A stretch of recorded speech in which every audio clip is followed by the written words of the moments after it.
Hello, my name is Aaron Edwards, co-founder and market consultant of Santos Springs. We offer grain marketing solutions to producers in multiple countries. Welcome to our W2H grain marketing channel. Go ahead and hit the subscribe button. I also recommend tapping the bell so you get future notifications. And if you like what you see, hit the like and share this video with other farmers who care deeply about their grain marketing. If you are a corn or soybean farmer, your revenue depends not only on your production, but also the answer to three simple questions: when, how much, and how you sell. One W, when, two H's, how and how much. Our W2H mentorship provides a clear, concise, and custom approach to answering each one of these three questions for your specific farm throughout the year. Before we start this week's content, it's always important to remember that trading in futures products entails significant risk of loss, which must be understood prior to trading and may not be appropriate for all investors. This commentary and the information contained within should be considered market commentary and reflect the opinions of the author. For those of you watching this with a delay, if you are a U.S. corn or soybean farmer and want to stop being held hostage by market uncertainty, let us teach you how to place each one of your bushels in a grain marketing strategy specifically designed to optimize your farm's revenue. Click on the link and we'll work together to see if our W2H mentorship is the right next step for your grain marketing. Hello, my name is Aaron Edwards. Today is May 6th, 2025.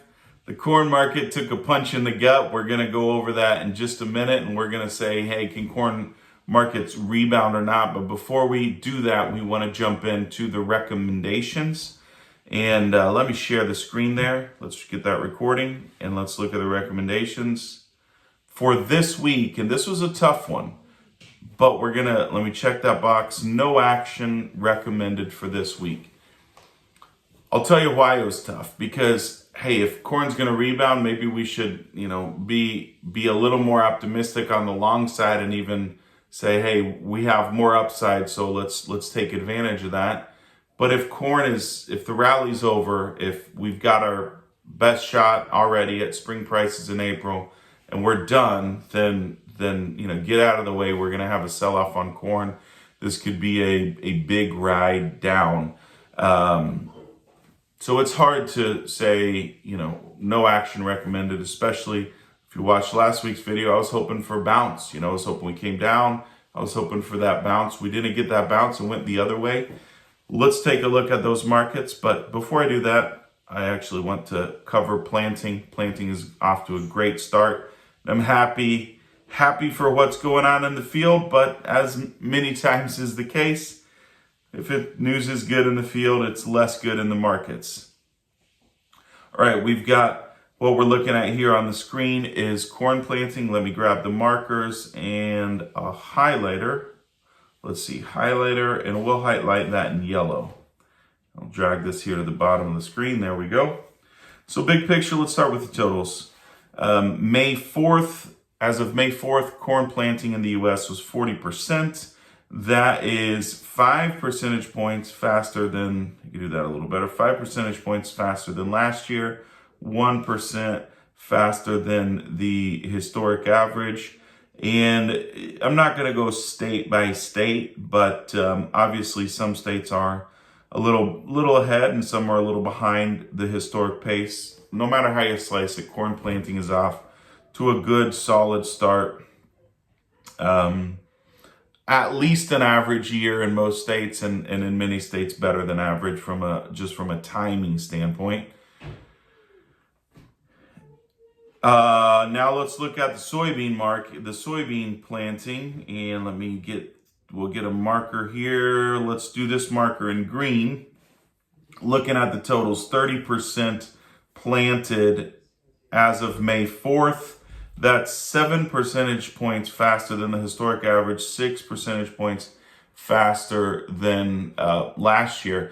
To some extent, and thank you for those of you who answered, there has been this practice where I think a lot of farmers are putting in beans earlier or putting in beans first. And so I do think there has been, or we are seeing a gradual adjustment on that. I think that's part of the picture. But even compared to last year, soybean plantings, 6 percentage points ahead for this week. So planting is off to a great start. That's the good news. We're going to just pull up the image of the pyramid. This is our philosophy. We always reiterate that. We're not just looking for the market high and say, I picked it. What we're doing is we're tailoring, grain sales to a strategy so that you can adjust the market opportunities to the needs of your farm. That's how we do it. That's the base of the pyramid. That's that blue level. Mid-level is we're kind of who are the usual suspects. So factors that historically have made a difference: seasonality, position of the funds, technicals.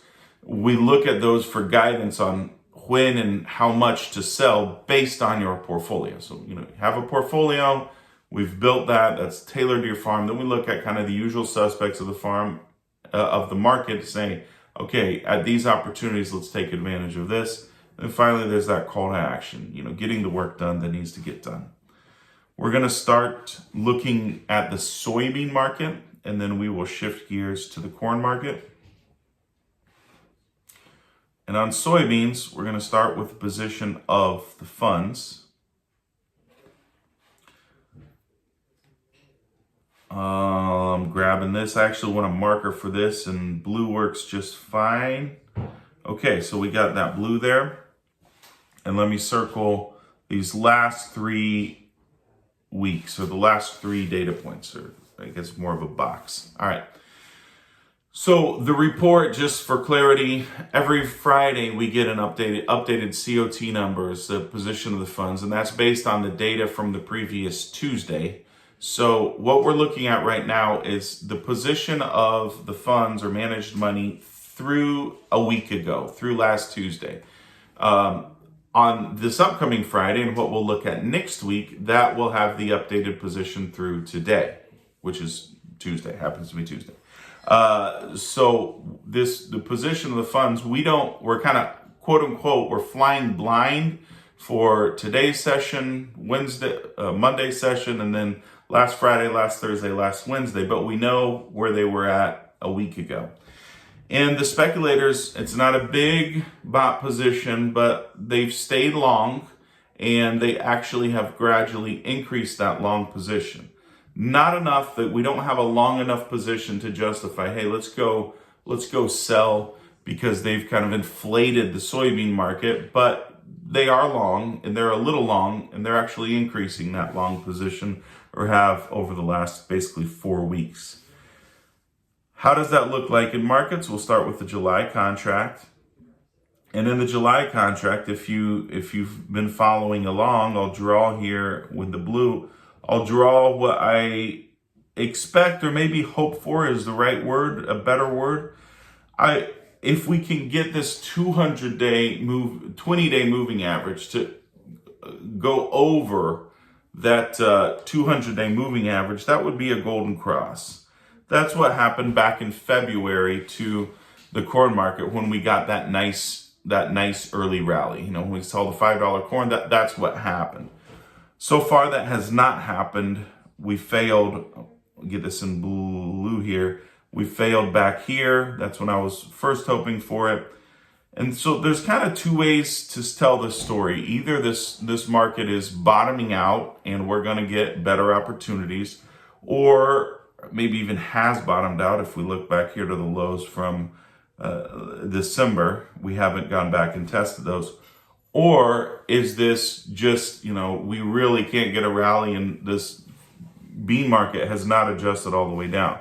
For perspective on that, I want to look at new crop, and I want to zoom out at a larger time horizon. So if we look, this is going back all the way to 2023. It's cut off a little bit at the top, but it'll be easy to understand the thought process. So down here, we're looking at 2023. The last time we had any significant trade above the 200-day moving average was in 2023. And then, if you recall, move that. Let me actually move this over here to the, trying to get this out of the way. I don't know where, there we go. If you recall, we gapped lower. There was the gap. Beans got destroyed. Then they got a rally back up here. This was May of 2024. What happened in May of 2024? Well, we were not able to get over the 200-day moving average. Speculators got net neutral, and then after that, the bean market absolutely just got destroyed. We tried to rally, couldn't even make it up to the 200-day, fell again, and made the December, that's getting messy, let me clean that up. Made those December lows back here. Those December lows. So I'll tell you who's saying this is going to $8, right? They're saying, okay, it is May. Speculators are net neutral. We're not getting a rally. Planting's going better. It's even better than last year. This market's going to go down. It's just going to get destroyed. This is where we go sell off another $2. That's who is saying party's over. There's no hope. The flip side of that is, if you think of the average price of soybeans being the 200-day is roughly the price of the last 200 trading sessions, which is kind of a year. It's not quite a year. But if you take out weekends and holidays and whatnot, how long can we be in a downtrend before this market starts giving us at least some hope that it might be turning a corner? Another way to think about, just kind of to add some fuel to the fire, the average price is set in February. It's $254, right? The insurance price, the spring insurance price is $1054. Very important distinction. Let me say that again because I messed it up. The February, the spring insurance price is $1054. So that's up there. We got a nice rally in February, which helps the insurance benchmark. So is this market done? Yes or no? Speculators are still slightly long. Maybe we'll come out and see on Friday's report, which we'll look at next week, that, oh, they're actually selling this market. But it's the first week of May. We still have, and we're only 30% planted on beans. In my opinion, there is a long enough runway ahead of us that we don't need to be panic selling and saying markets are done, we have no potential. We still have to plant 70% of the soybean crop. Then we still have to grow that crop. There can be fairly significant yield loss at least through July. And they say beans are made in August, maybe planting a little earlier, maybe that we have to lower that, maybe that we have to bring that time horizon closer. But in my opinion, why are we not taking action on the bean market? There's a long enough runway to where if we get hiccups, there's still the potential for a strong market. Also, cash markets are very strong. Basis in the U.S. is at or above average levels in most places for, if you look at historic averages. We're talking about like historic basis levels from those bull markets, right? So demand is strong. Demand in South America is even stronger. I'm not ready to throw in the towel and say we don't have a shot at a spring rally on soybeans just yet. Let's go look at corn. The corn market, let me get this, let me share the screen. All right, got that. And I'm actually gonna get a marker. I'm thinking red will look good on this. There we go. Pull this to the bottom. So the corn market has really, since the first of the year, we got that big run up here in February, but since then, most of from March onward, this is March, so we got a big bar in March still, but most of March and then through the end of April, those 2 months, the corn speculators have been long, but not buying more, but also not really getting out of their position. With as hard as the corn market sold off, a little bit on Wednesday, then mainly Thursday and Friday, and then Monday, I'm guessing some speculators stepped out of this corn market. Did they go negative? I don't know. And then the flip side of that is, we'll look at the markets, but as we got this big sell-off, as these markets plummeted, do you think that is this our speculators buying? Oh wow, I liked it here. It's here. I'm going to buy more. Or are they saying I should have never bought corn? The corn market has no hope. And are they going to jump on the dog's pile, so to speak? So this is the July corn futures. If we look back to last week, so we'd have to go back 5 sessions, Monday, Friday, Thursday, Wednesday, Tuesday. That was this big scary bar right here was basically Tuesday, last Tuesday's video. And what was happening in the corn market? It was not fun. And then again on Monday, it just lost support. So the worst nightmare is that we're going to just see this market, this 20-day moving average is going to come down, then the 200 is going to come down, and this corn market is just going to be in a free-for-all.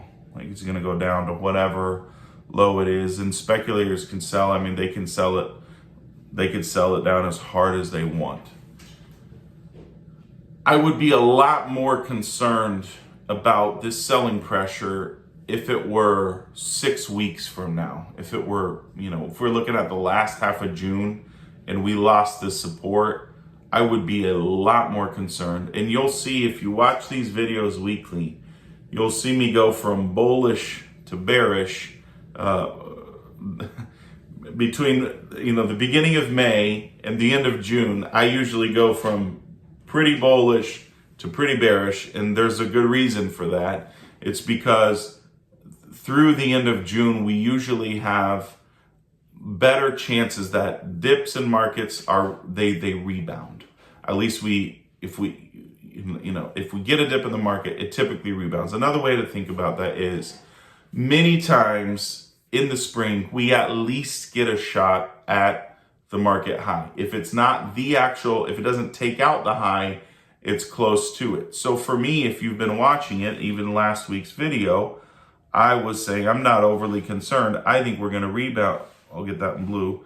I think we're going to rebound here because I think we're going to go take out this previous high, right? And last year in May, we got a rally, we got up to resistance, and it was a new high for the year. And it didn't look, 1220 did not look great. 490 on corn did not look great in 20th of May because we had been used to those real good prices from the bull markets. But we're not at the high from this year. We still have a pretty long runway. The reason no action is recommended is not because I'm not fearful that the corn market has lost all hope. But again, only 40% is planted. We still have to plant 60%. We still have to plant most of the corn crop. Sure, everything's looking fine now, but first of all, delayed planting could still happen. Replanting could still happen. It's not looking like it now, but it could. And then just planting a crop is no guarantee that we will have the yields expected. And acreage is a big looming factor, but we have the USDA report. If you say, Aaron, what do you expect? My hunch is probably sometime between now and next Monday, we're probably going to be trading. I'll get this in green. We're probably going to be trading somewhere in this area, which is between the 200-day and the 20-day, or close to the 20-day moving average. I think we probably get a little bounce and we're trading 15, 20 cents higher when the report comes out. If it's a bearish report, maybe that is party's over, markets are done. Maybe it's a bearish report and the market shrugs it off. Either way, no action recommended this week, and I am well aware that this week includes next Monday and the report. So we have a doozy when we step in here on Tuesday's video. Next week we'll have a doozy. Hopefully that's corn back in uptrends, maybe a little bit of a weather concern or some story to go off of.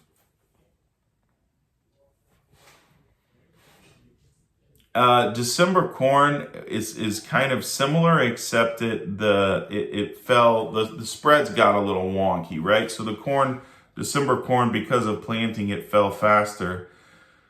There is another thing that I meant to point out on the bean market, but I'm going to go ahead and show this on new crop corn, which is not to say there's a couple of types of technical analysis, right? One type of technical analysis is a lot of what we do, which is 200-day moving average, 20-day moving average. We're just looking at historic price action, and it typically markets to some extent respect historic price action. Another one is what I'm about to do, which is drawing lines on charts. So of technical analysis, this whole, drawing a line on a chart, that's a little bit of, you got to take it with a grain of salt, and I'm going to do it. So, but I'm asking you to take it with a grain of salt. But I do want to point out just something here, and let's see if we can make that, get whatever feature makes that straight. There we go. What I wanted to point out is the low, we had higher lows. So even though we got that rally from December and then all the way up to February, and then it came back down in April, the lows from April were higher than the December lows. And the same thing is true on the soybean market. And we're, depending on exactly how you draw and exactly what contract you look at, we're actually not far off of that technical support line. Again, right now, you can see we've fallen almost all the way to it, but we have not fallen through that support line. That's another thing that makes me just slightly optimistic. We still have a long runway ahead of us, and we haven't taken out December's lows. Crop's not even planted yet. So if you say, Aaron, will corn rebound or not? Obviously, a little shaky with the sell-off that we had, a little rattled, but the recommendation is no action recommended. Let's hold tight. Let's see what this week holds. Let's see what Monday's report holds. We've got a lot of days of good weather ahead of us in order to actually raise a good crop. And there's no guarantee that each and every one of those will be favorable. And then the market has to react to that weather. We have to finish planting. So there's a lot of work done before this crop is secure and locked away in the bin. And as long as we have that uncertainty ahead of us, I still think there's potential for a rally. So if I had just to answer the question, will corn rebound? With a lot of caution and a lot of humility, because markets keep us humble, I'm going to go with, I think there's a decent shot corn rebounds. But let's keep a real close eye on it. Let's be real careful. Let's keep a real close eye on it, which I am. So I'm going to close this down. We'll summarize this week's video, just kind of breaking it all down piece by piece. Get that screen up. And I'll let you guys get back to field work, which I know is what you love anyways. Chances are some of you guys are watching this from the tractor or from the shop, and you say, I never stop the field work. I just keep going.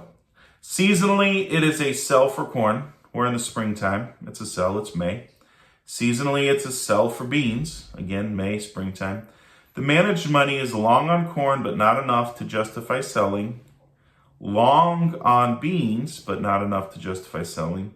The trend on corn is down, and as of today's trade, we actually saw the trend on beans be down as well.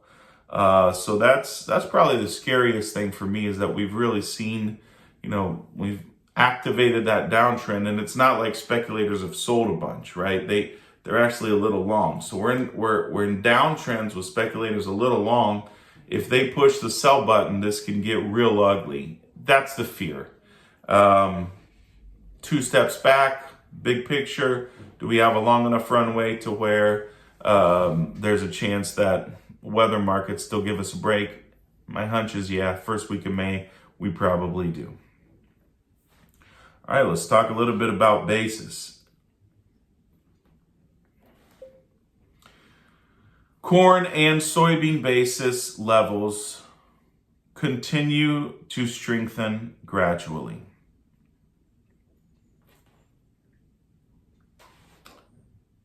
By looking at basis demand,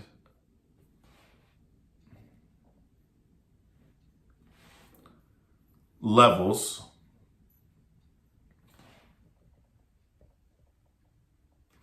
looking at basis levels,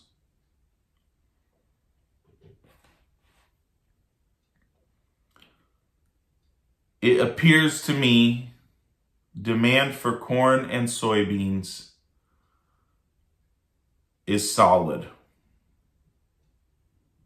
both in the US and globally.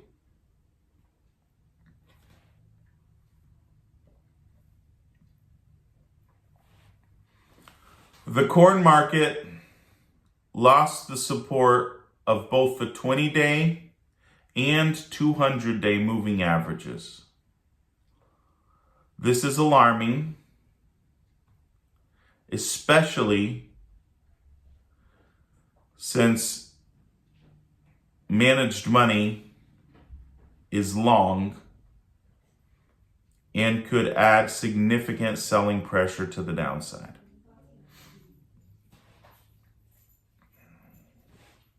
The soybean market is testing a golden cross. The last 2 times it has failed, and we have seen a subsequent significant sell-off.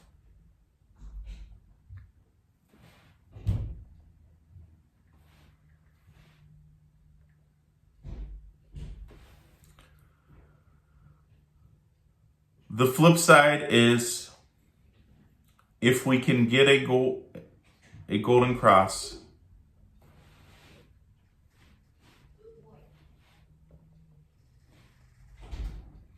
we have the potential for a fairly significant rally, in my opinion.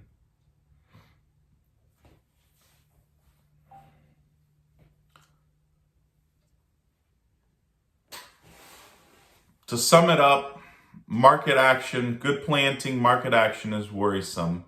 I'm alarmed, more so than in previous weeks if you've been watching. But seasonality is a big part of what we do. Speculators, to our knowledge, right, we'll check it on Friday. They haven't started selling this market. They're not long enough to justify selling it. Speculators aren't saying sell. Seasonality is saying sell. But we still have good seasonality for really like another 7 to 8 weeks. That is a lot of trading sessions. And that's a lot of reports. We have the May report on Monday. We have the June report. Then we have the quarterly report on June 30th. There's a lot of headlines, a lot of weather, a lot of acres to be planted or not planted or replanted or, adequate moisture. There's a lot of moving pieces. So in my mind, as scary as these markets are, we have a fairly long runway ahead. We haven't really gotten any bad news for crops or good news for markets. So let's just, if we're picking, if we're trying to pick which pitch we're going to swing at, we still got a lot of room on our count to where we can be patient. Now, if we get a couple of outs and we're up, have our back up against the wall, we'll have to adjust accordingly, and we will. But for now, no action recommended. Be safe in the field. Thank you for what you do. Like I say, I think have said almost every week, if the U.S. farmer doesn't raise a great crop, the world's a messy place. So thank you for getting out and checking field conditions and making sure we get timely crops planted. It's a tremendous amount of work. I have a world of respect for you. Coming from a farming background, I know very well how difficult it is to raise a good crop. And a lot of times farmers don't get the appreciation they should. I just want you to know that I'm grateful that you're out there working and raising a good crop. Have a good rest of your day. And let me know if you have any questions.